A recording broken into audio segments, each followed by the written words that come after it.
함께 말씀을 보기 전에 서로 잠깐 인사를 나눌까요? 오늘도 하나님의 은혜가 충만하기 원합니다 라고도 인사 나눠도 좋고요. 하나님께서 지켜주셔서 감사합니다 이렇게 인사를 나누셔도 좋습니다. 너무 감사한 일인 것 같아요. 방역이 해제되고 이제 우리는 무엇이든 할 수 있는 교회 상황이 되었습니다. 이제 누구도 우리를 마스크만 쓴다면 막을 수 없습니다. 그래서 제가 오늘 본문을 말씀을 어떤 부분을 나눌까 하다가 막을 수 없는 하나님의 일이 우리 안에 진정으로 소망하고 있는가를 돌아보고자 오늘 이 본문을 선택해서 함께 살펴보려고 합니다. 먼저 우리 한번 부흥에 대해서 너무나도 여러 번 경험했고 정의를 내리고 있고 성경적으로 잘 알고 있지만 다시 한번 생각해 봅시다. 경험적으로요. 부흥하면 무엇이 떠오르십니까? 부흥. 오토바이는 아니겠죠? 부흥하면 저는요. 부흥이 있으리라 찬양이 떠오릅니다.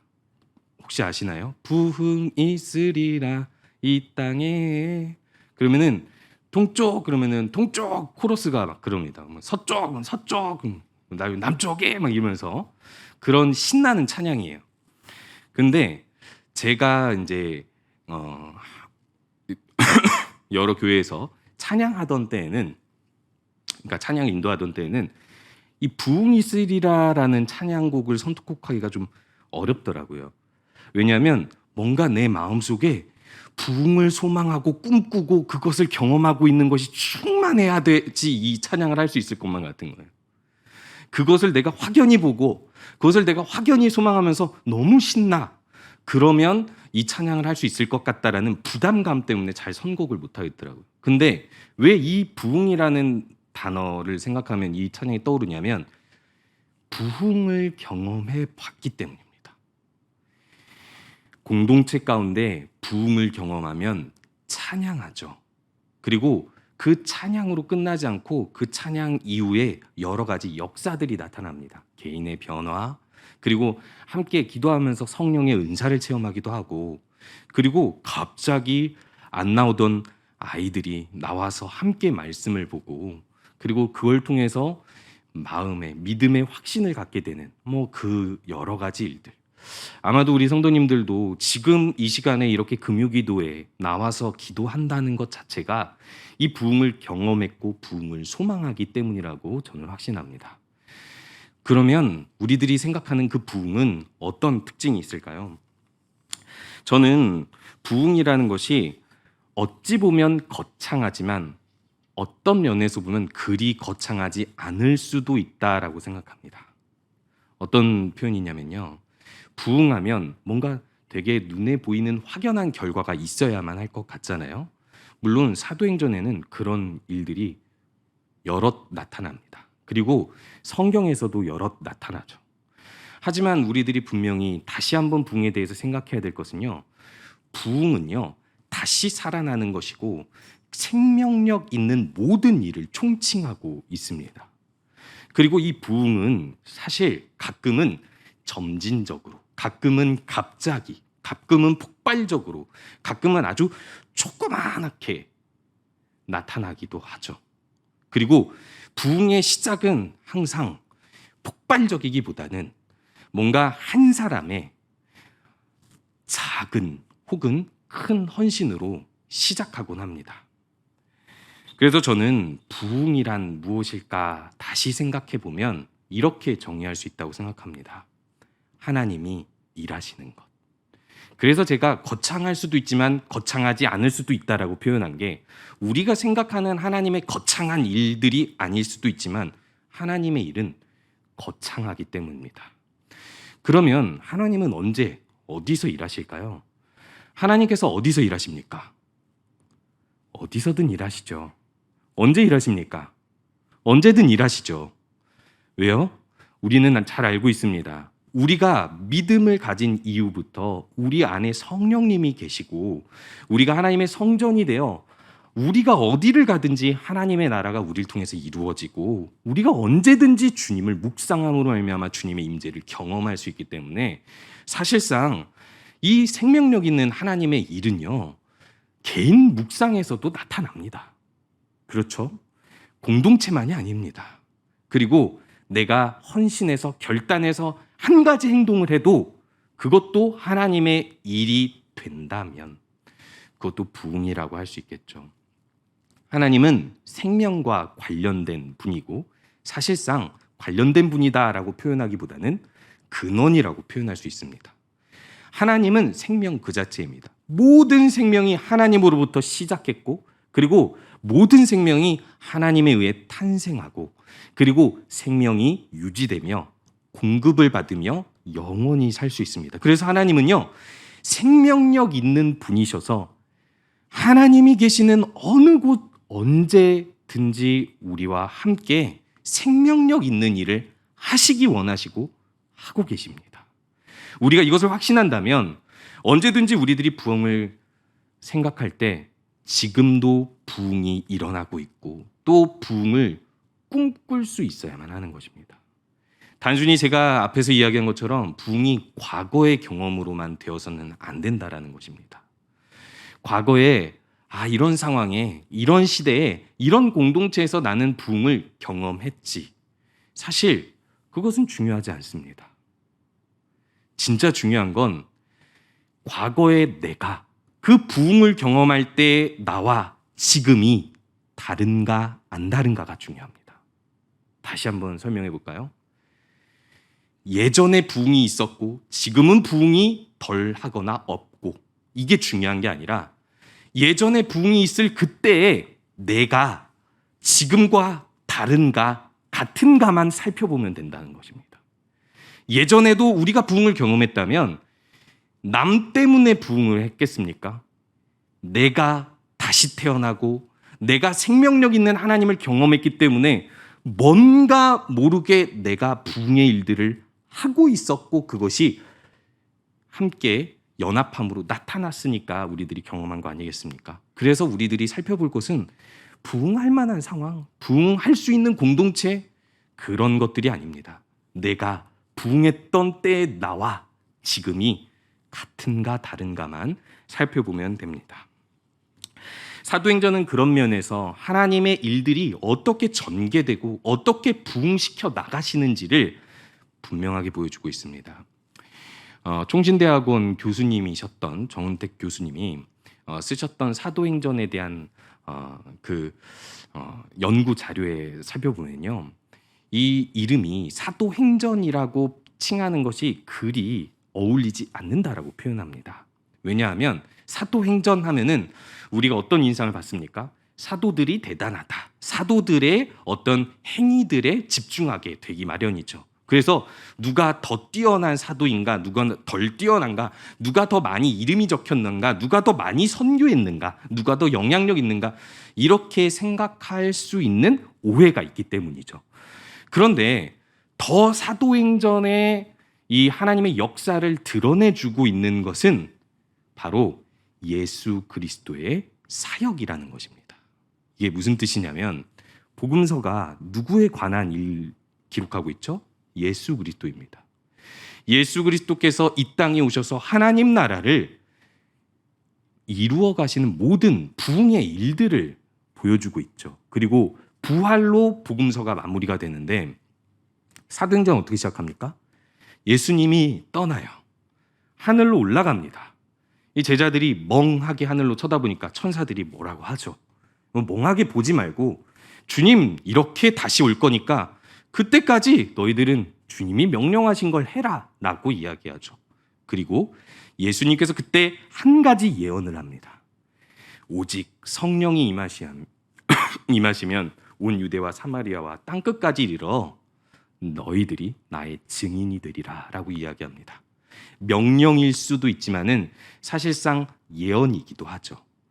이 예언은 사도행전 전반부를 다 나타내 보여주고 있습니다. 유대 예루살렘에서부터 하나님의 놀라운 역사가 이루어져서 그 부흥의 영향이 점점 확대되어 사마리아 그리고 터키, 그리스, 로마까지 이어지기 때문이죠. 그리고 또한 정은택 교수님은 이렇게 표현합니다. 이 그리스도의 사역은 무엇을 통해서 완성되냐면 성령을 통해서 완성되기 때문에 성령 행전이라고도 칭할 수 있다고 이야기한, 성령이 임하시는 곳이면 어디든지 이 부흥이 일어난다라는 것을 강조해주고 있는 것이죠. 처음에 교회가 이랬다, 옛날엔 이랬다, 이렇게 부흥했던 시절이 있다라고 사도행전이 이야기하는 것이 아니라, 예수님이 승천하셔도 지금 예수님의 몸이 우리 눈앞에 보이지 않아도, 예수님이 복음서에서 나타난 그 일보다, 예수님께서 말씀하신 그 예언대로 그 일보다 더 큰 일이 성령을 받은 모든 제자들과 교회 가운데 일어날 수 있고, 일어나고 있고, 또 일어날 것을 꿈꾸며 나아가라고 오늘 사도행전에서 말씀하고 계시는 것입니다. 그래서 제자들이 어떤 변화가 일어납니까? 베드로가 갑자기 이제 오순절 성령 강림으로 인하여서 모든 유대인들이 의문을 품자 베드로가 갑자기 일어나 설교하죠. 담대하게. 그들은 바로 며칠 전에 예수님을 죽였던 자들이고, 베드로가 예수님의 제자라고 해서 베드로에게 의혹을 품고 질문하던 자들이었습니다. 베드로는 그들 앞에서 예수님 부인했지만 이제는 담대하게 예수님을 너희들이 죽였다라고 얘기하고, 그 예수가 바로 그리스도라고 증언하면서 이들에게 설교하자 죽임을 당한 것이 아니라 오히려 3,000명이 회심합니다. 그리고 나서 또 한 가지 사건이 발생하는데요. 예수 그리스도의 이름으로 베드로와 요한이 그 걷지 못하는 자를 치료하게 되는 사건입니다. 사실상 복음서에서 너무 자주 나타나서 우리들에게는 일반적인 것처럼 느껴질 수 있지만 여기가 핵심입니다. 예수 그리스도의 이름으로 예수님 때와 똑같은 일이 일어났다. 왜 예수님을 많은 사람들, 종교 지도자들이 주목하면서 공격하기까지 했습니까? 너무 많은 기적과 표적과 그 일들로 말미암아 이 사람들이 소동하게 되었기 때문인 거죠. 사람들이 흔들리게 되었던 것이죠. 그런데 아니, 예수님이 가고 없는데, 예수님을 모르고 부활을 목격하지 않은 사람들 입장에서는 예수님이 없는데, 이 예수님을 믿는 성령을 받은 제자들을 통해서 예수 그리스도의 이름으로 기적이 일어나 버린 거예요. 그래서 당장에 이들을 잡아버리죠. 그리고 이들이 감옥에 갇혀서 종교 지도자에게 신문을 당하는데, 종교 지도자들이 할 말을 잃어버립니다. 그 이유는 예수님의 이름으로 진짜 기적이 일어났고 그 사람을 모두가 알고 그 사람이 이들 옆에서 증언하고 있기 때문에 뭐라 할 말이 없는 거예요. 증거가 있으니까요. 그러니까 이거를 공격할 것을 더 찾지 못하고 베드로와 요한을 놓아주게 되죠. 그러면서 베드로와 요한이 이제 그 다음에 행선지를 통하여서 이 초대교회가 어떻게 부흥의 시작을, 진행을 이루어가고 있는지를 잘 보여주고 있습니다. 그것이 오늘 본문인데요. 이들이 감옥에서 풀려나자마자 무엇을 합니까? 23절에 보니까요. 사도들이 노임에 그 동료에게 가서 제사장들과 장로들의 말을 다 알리니라고 이야기합니다. 이럴 필요가 있었을까요? 이들은 위협을 받았습니다. 죽을 뻔했죠. 그런데 이미 이 앞에서 3,000명의 회심과 5,000명의 회심, 그 외에도 날마다 구원받는 이들이 더하여진다라고 이야기했기 때문에 사실 이렇게 위협을 받으면 먼저 안전한 곳으로 피신해야겠죠. 가족의 품으로 돌아가거나 혹은 더 안전한 그런 방법들을 찾아야만 했을지도 모릅니다. 그리고 이들은 경고를 받고 풀려나거든요. 너희들이 다시는 예수의 이름으로 아무것도 전하지 말라. 그들은 당당하게 하나님께서 우리에게 알려주신 것을 전하지 않을 수 없다. 너희들도 그러하지 않냐라고 풀려나면서 그 다음에 행선지가 중요합니다. 사도들이 노임에 그 동료에게 갑니다. 이 동료에게 가는 것이 가장 위험한 일이죠. 동료에게나 이 사도들에게나. 근데 이런 위협으로 인하여서 제한받는 상황에서 이들은 도대체 왜 갔을까요?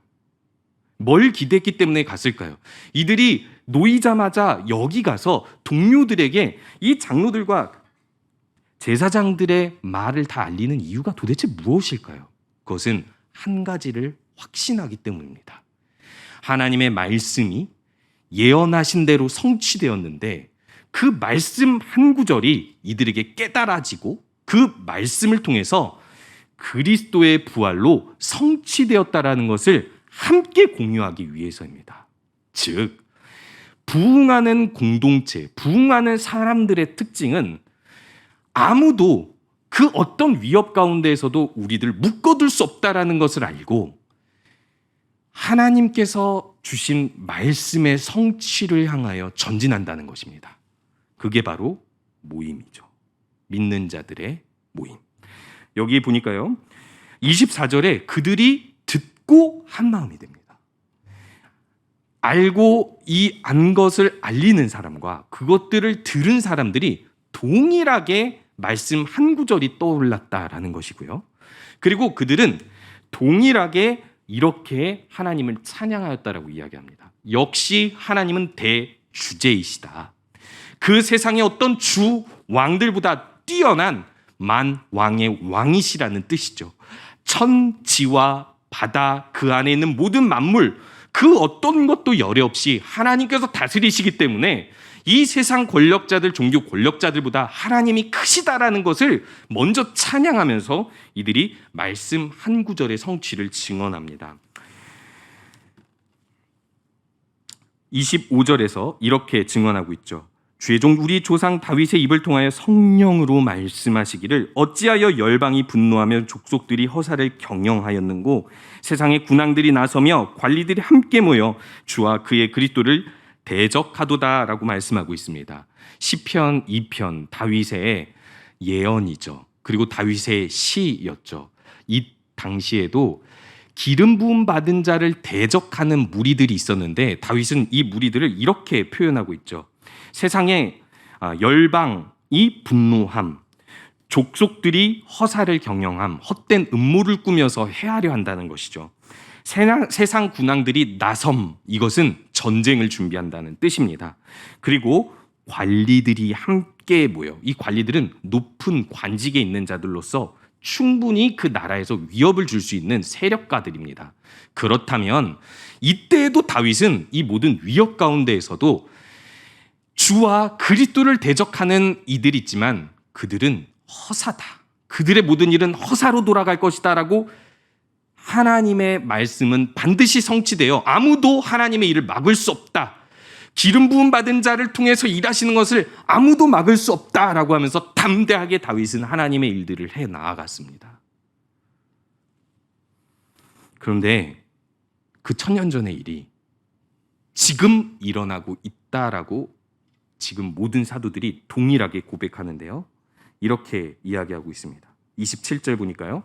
과연 헤롯과 본디오 빌라도는 이방인과 이스라엘 백성과 합세하여 지금 앞에서 얘기한 시편에 등장하는 모든 열방과 족속들과 관리들 같은 사람들을 지금 실명을 거론하고 있죠. 그 당대의 사람들, 헤롯과 본디오 빌라도 이방인 그리고 이스라엘 백성과 합세하여 허사를 경영하였는데 그들의 허사는 기름 부으신 거룩한 종 예수를 거슬렀고 그것을 행하려고 이 성에 모였는데 그 위협함이 어떤 하나님의 뜻이었냐면 28절에 하나님의 권능과 뜻대로 이루려고 예정하신 것이었다는 것입니다.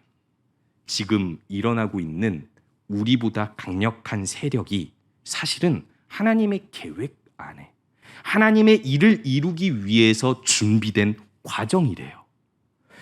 이것을 믿어버리니까 이 사도들이 역시 우리가 따랐던 예수 그리스도, 우리가 보았던 그 예수 그리스도의 부활을 통해서 우리가 증언하였던 그 일이 이제 우리를 통하여서 이루어지고 있다라는 것을 경험하고 있는 것입니다. 지금 부흥이 일어나고 있다라는 걸 경험하고 있는 것입니다.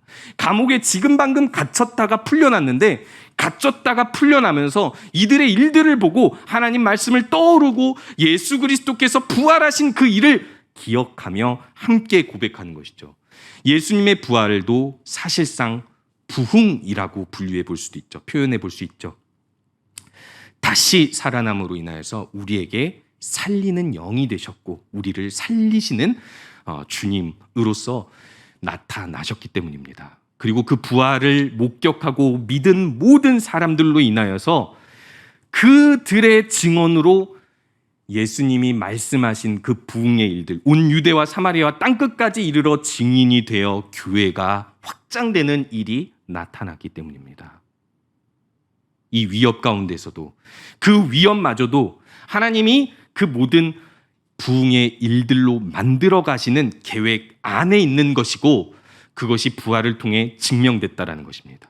예수님을 이들이 죽였고, 예수님이 아무런 힘없이 죽임을 당하는 것 같았지만, 예수님의 부활 이후 이들이 할 수 있는 건 아무것도 없었습니다. 참 재밌게도 예수님께서 부활하신 이후에 예수님께서 남기신 모든 말씀의 한 구절 한 구절이 다시 살아나 그 말씀을 기억하고 믿는 이들 가운데 행함으로, 기록으로, 찬양으로 나타나고 있게 되는 것이죠. 아니, 이 모든 예수 그리스도를 대적하는 사람들이 예수 그리스도를 죽이면 끝날 줄 알았는데, 오히려 그 죽이는 일들, 그 위협은 하나님의 예정, 부흥의 예정 안에 있었기 때문에 막을 수 없었다는 것입니다. 예수님의 부활로 이 모든 일들이 증명이 되어서 결국 하나님의 일이 나타나는데, 예수님의 부활을 증언하는 예수 그리스도의 이름으로 일하고 모이고 기도하는 이 사도들, 이 제자들, 이 교회 가운데 이제도 하나님께서 더 일하실 것을 증언하고 있는 것입니다. 우리가 부흥하는 공동체, 항상 부흥을 경험할 수 있는 힘은 확신 가운데 있습니다. 하나님이 말씀을 반드시 성취하시는 분이시기 때문에 그리스도를 반드시 살리셨고, 그리스도의 부활을 믿는 모든 성도들이 예수 그리스도의 이름으로 모이고 기도하고 헌신하면 반드시 일어납니다. 주님의 일이. 그래서 제가 앞에서 이야기했던 것은 부흥할 만한 상황이었는지 시대였는지 공동체였는지는 중요하지 않다는 것입니다. 그런 인재가 있는지도 중요하지 않고, 옛날에 있었던 은사가 지금도 나에게 있는지, 옛날처럼 지금도 나는 건강한지, 이것도 중요하지 않습니다. 갈렙이 무엇이라 말합니까? 40년이 지난 지금 85세인 갈렙이 여전히 나는 강건하다라고 이야기합니다. 하나님의 성취, 일의 성취를 믿기 때문에 난 끄떡없다라는 것을 고백하고 있는 것이죠. 이 확신이 있으면 우리는 나아갈 수 있습니다.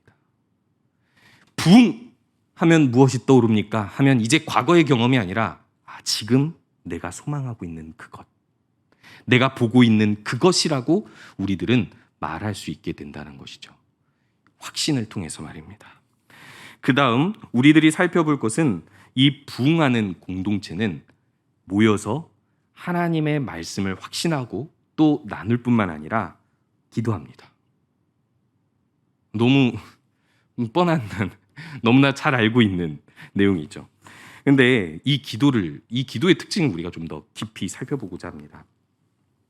29번이 아니라 29절이죠. 29절부터 이제 이들이 기도하기 시작합니다.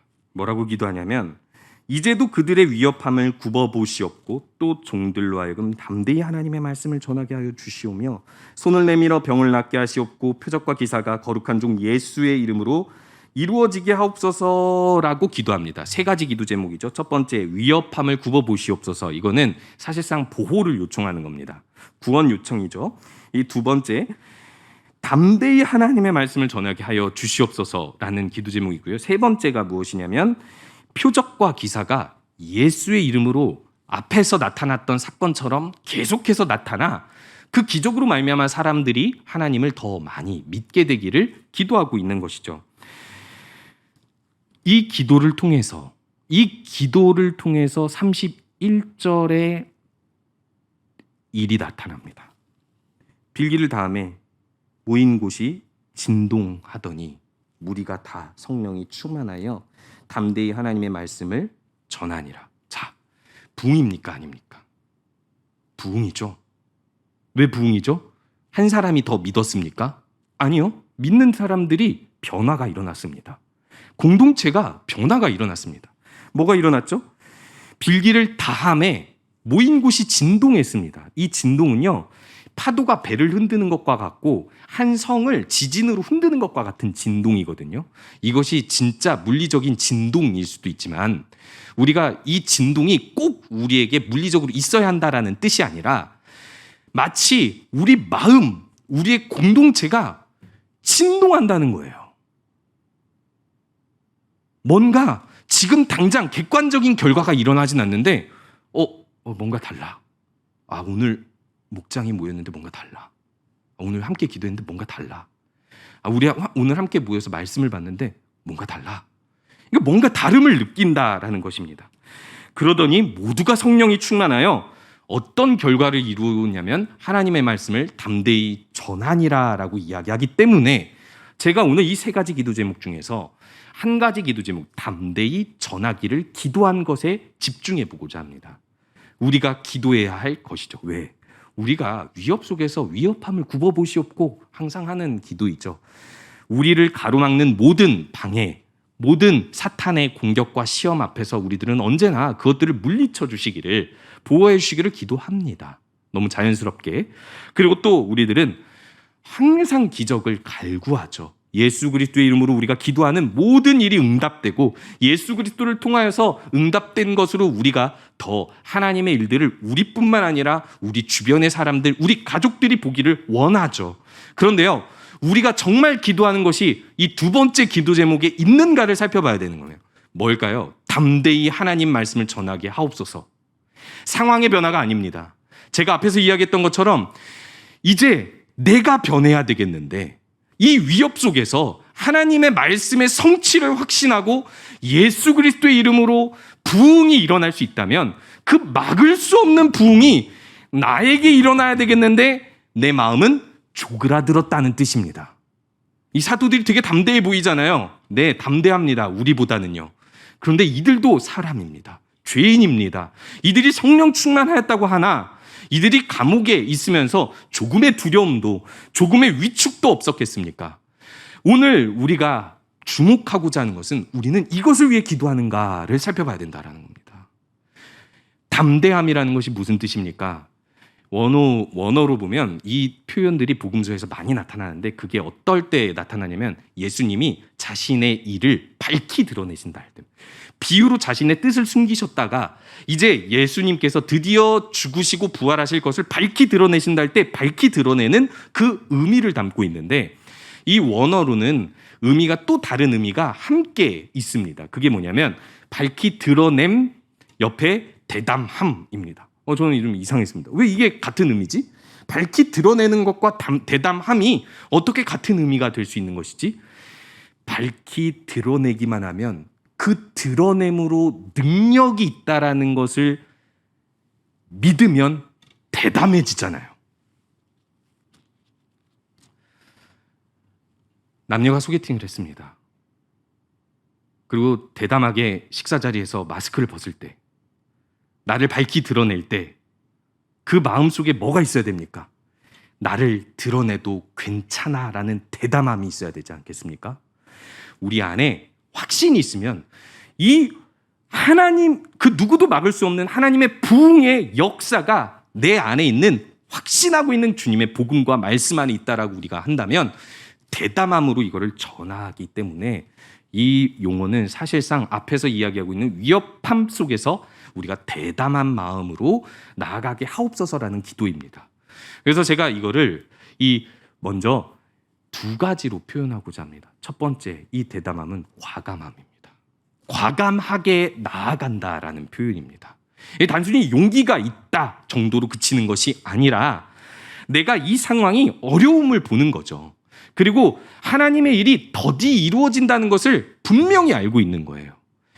이 대담함을, 이 과감함을 보여준 사람이 대표적으로 누가 있습니까? 다윗 아닙니까? 40일 동안 엘라 골짜기에서 이스라엘의 그 어떤 용병들도 골리앗 앞에 나서지 않음을 보고 하나님의 일이 더디고 아무도 용기 없고 자격 없는 자신을 통해서도 다윗이 그 모든 상황을 살펴보고 또 골리앗의 체격과 그 모든 외모와 무기들을 살펴보고도 다윗은 하나님을 확신하기 때문에, 하나님이 함께 하시면, 주의 이름으로 나아가면 딱 이거 하나만 가지고 담대하게 나아가는 겁니다. 어떻게 보면 우리들은 이 부흥의 소망을 잃어버리거나 부흥을 지금 경험하지 못하고 과거로 잊혀진다면, 어떻게 보면 우리들이 꺾여 있기 때문입니다. 이 과감함이란 무엇입니까? 나를 넘어서는 것이지 않습니까? 내 한계, 내 생각, 내 능력을 넘어서서 한 걸음 더 나아가는 것이 과감함 아닙니까? 그 과감한 대담함이 우리 가운데 온전히 회복되지 않는다면 우리들은 하나님의 그 막을 수 없는 부흥의 일들을 온전히 이룰 수 없을지도 모릅니다. 예수님께 나아온 사람들을 살펴보면 수르보니게의 여인도 과감하게, 담대하게 주님 앞에 나옵니다. 부스러기를 먹는 한 집안의 개처럼 여겨줘 좋으니까 부스러기라도 달라고 나아오고, 혈루병 걸린 여인은 혈루병 걸린 세월이 12년이나 됐는데, 남들은 혈루병 걸리면 1년이면 몇 개월이면 치료가 되고 몇 명의 의사들, 그냥 한 명의 의사만 만나도 치료가 되는데, 이상하게 자신은 혈루병 걸리고 12년을 헤매고 그 의사들에게 돈을 많이 써도 아무도 고치지 못하는데, 예수 그리스도만큼은 나를 고칠 수 있다는 확신으로 옷자락을 만지는 과감함을 보입니다. 우리 안에 이 믿음의 과감함이 있어야 된다는 겁니다. 이것이 회복되어야 비전을 볼 수 있기 때문입니다. 내가 과감해진다면 확신을 가지고 무엇을 할 수 있을까? 복음 전하는 것, 남들이 미루는 일들, 그리고 혹시 아직 이루어지지 않고 하고 있지 않은 남들이 보지 못하는 일들, 그 가운데 비전을 볼 것입니다. 하나님이 일하실 것을 기대하면서 말이죠. 두 번째로, 이 담대함을 가지고 있기 때문에 절대 그 자기의 길을 잃지 않는 것이라고 할 수 있습니다. 담대해지면, 이 담대함은 사실상 하나님이 주신 확신 안에서 가지는 담대함이기 때문에 자신에게 주신 하나님의 사명의 길을 계속해서 나아갈 수 있는 믿음이죠. 사실상 이 믿음을 보여준 사람이 다니엘입니다. 다니엘은 페르시아 왕의 신하였는데 아주 신뢰받는 신하였죠. 그리고 또 다른 신하들이 이 다니엘이 별것도 아닌 족속이고 또 이 페르시아의 그 신을 믿는 사람도 아닌데 어떤 이유에서인지 몰라도 그들에게 있어서는 이 다니엘이 왕에게 신뢰받는 것을 질투하고 미워하여서 우리가 앞에서 이야기한 것처럼 대적함으로 계략을 꾸밉니다. 이 페르시아 왕이 조서에 이렇게 도장을 찍으면 그 법을 바꿀 수 없다는 사실을 알고 다니엘의 습관을 살펴보죠. 무엇이 흠이 될까? 그것은 다니엘이 매일 3번씩 창문을 열고 기도하는 것이었습니다. 그래서 페르시아 왕을 이제 설득해서 이 다른 신에게 기도하는 자는 사자굴에 집어넣을 것을 명령하게 하죠. 다니엘이 이것을 알았을까요? 몰랐을까요? 다니엘은 그 당대에 꽤나 유명한, 그리고 그 누구보다도 지혜로운 사람이었습니다. 이들의 책략, 계획 알았겠죠. 어찌 보면 다니엘은 그들을 처단할 힘을 가지고 있었을지도 모릅니다. 조용히 그들을 없애버릴 힘을 말이죠. 아니면 왕에게 더 지혜로운 말로 이들을 먼저 없애버릴 어떤 그런 지혜를 가졌을지도 모릅니다. 근데 다니엘은요, 어떻게 이 일을 해결하냐면 똑같이 오늘 아침에 일어나서 그대로 창문을 열고 기도합니다.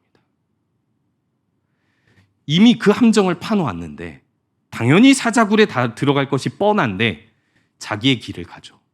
담대하게 자기가 할 일을, 자기가 해야 할 일을 합니다. 그리고 이것은 하나님이 반드시 하라고 명령한 것도 아니고요. 그리고 이게 율법도 아니었습니다. 다니엘이 꼭 해야 된다? 그 누구도 강요할 수 없는 것이었음에도 불구하고 자신이 매일 하는 하나님을 향한, 그리고 하나님의 나라를 향한 소망을 품고 기도하는 일을 너무나도 소중히 여겼던 것이죠. 도대체 목숨보다도 그 기도가 정말 소중했을까요? 우리라면 그렇게 담대함을 가지고 또다시 창문을 열고 기도하는 그런 모습을 보일 수 있었을까요? 이렇게 자기 길을 담대히 간 다니엘을 통해 하나님은 일하십니다. 사자굴에 들어가죠. 하루아침 지나 이 사자로부터 하나님이 지켜주신 것을 왕이 보고 뭘 봅니까? 하나님을 봅니다. 아, 너의 하나님이 살아계시구나. 그냥 어떻게 보면 단순하게 자신이 가던 길, 하던 일을 했을 뿐입니다. 주님의 나라를 위해서 자신이 할 수 있는 일을 한 거죠. 어떻게 보면 우리들이 하나님께서 주신 사명이 있고 소명이 있음에도 불구하고 그 길을 온전히 흔들림 없이 가고 있는지 그렇지 않은지를 살펴봐야 하는 것입니다. 그리하여서 내가 그 길을 그대로 가고자 한다면 하나님께서 역사하실 것을 우리가 항상 기대하고 그 하나님의 막을 수 없는 부흥을 소망하며 오늘도 주님 안에서 주님의 성령으로 기도하시고 또 주님의 일들을 함께 이루어가는 우리 모든 성도님들 되시기 바랍니다.